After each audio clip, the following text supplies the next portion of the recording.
Welcome to our new series, Your Life. Whose choice is it?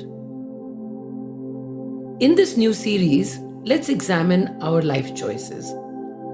What helps us choose, how we choose, and the unconscious biases that might influence our choices. The consciousness of choice. For the first time in history, we humans have more choice in our lives than we've ever had before. Whether in our careers, or our finances, or our health, or friendships. It is a fact that consciously or not, we are always choosing, even those times when we say that we have no choice. No choice is a choice we make. Everything in our life is a reflection of the choices we've made. Having said that, it's important to remember that there are no good or bad choices, no right or wrong choices, even though it may seem like that at times. But I know that every choice is an opportunity to learn, to do it differently the next time. So think about the next choice you make and enjoy listening.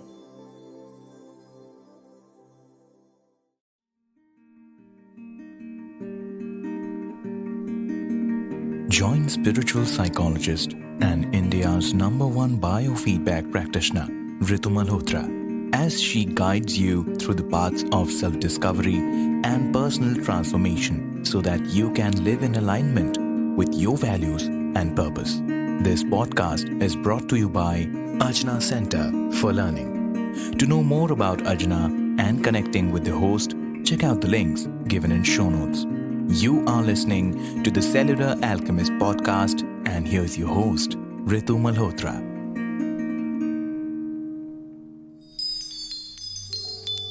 The irony of mediocrity. We accept the love we think we deserve. Do you think that's true? What if we replace the word love with almost any other word? Do we accept the respect we think we deserve? Do we accept the salary we think we deserve? Or why do we accept the life that we don't think we deserve? Something to think about, huh? Yes? We can apply this to many areas of our lives. Why don't we prefer mediocre products over better quality ones? Why do more people see mindless movies instead of talented cinema? Even with literature, shallow novels are bestsellers and they outsell the deep literary works. And what about food? Beer, burgers, they are so satisfying to many of us. Let's have a pizza and see how it feels. It's very, very satisfying, far more than a carrot or an apple walnut salad or something. Everywhere we see around us, where there is a choice between profound and shallow, we go with the shallow. Why? Maybe because it's the popular thing to do, or it's familiar and socially accepted. Like many kids start smoking because it's easier to join the peer group and be part of the gang, even though it's an unhealthy habit. What it boils down to is that mindless conformity is the stuff of much of our social life. Mindless conformity. Think about it. Another thing to think about is that a habit, even a rut, though depressing, is less scary than to take the risk of change. We all avoid change. as we avoid risks. This is one of the main reasons why people settle in life. It's not about unrealistic goals or not attaining perfection.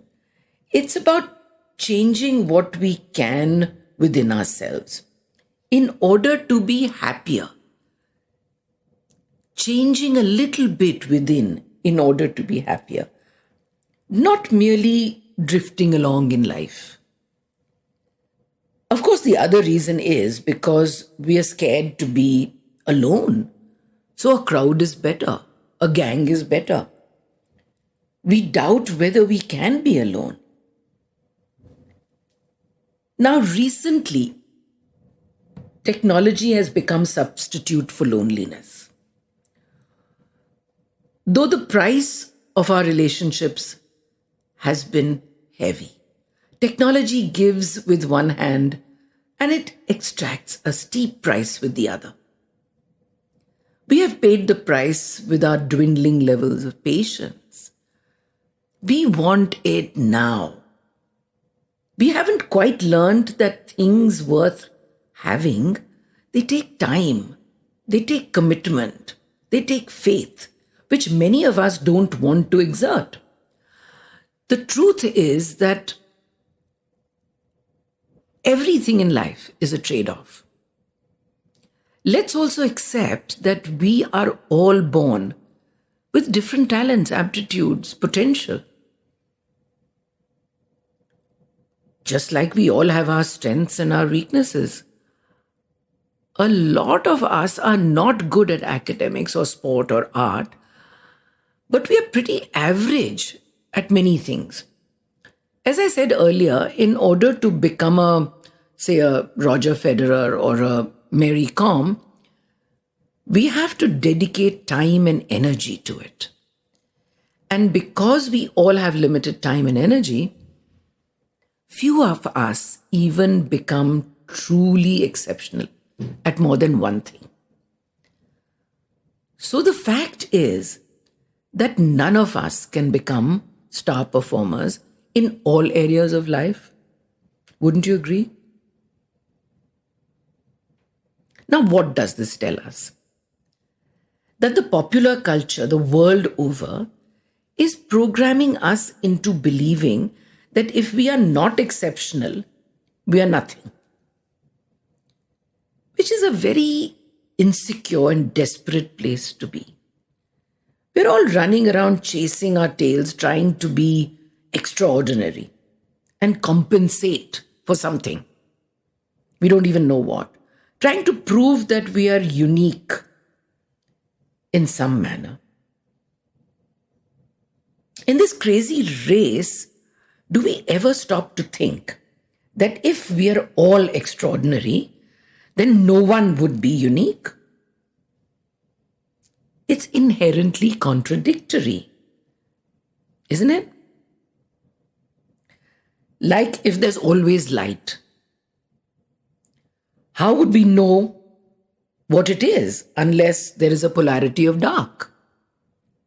See, people don't want to be mediocre because deep down inside, they believe that they'll never achieve anything and will have to accept that they're failures.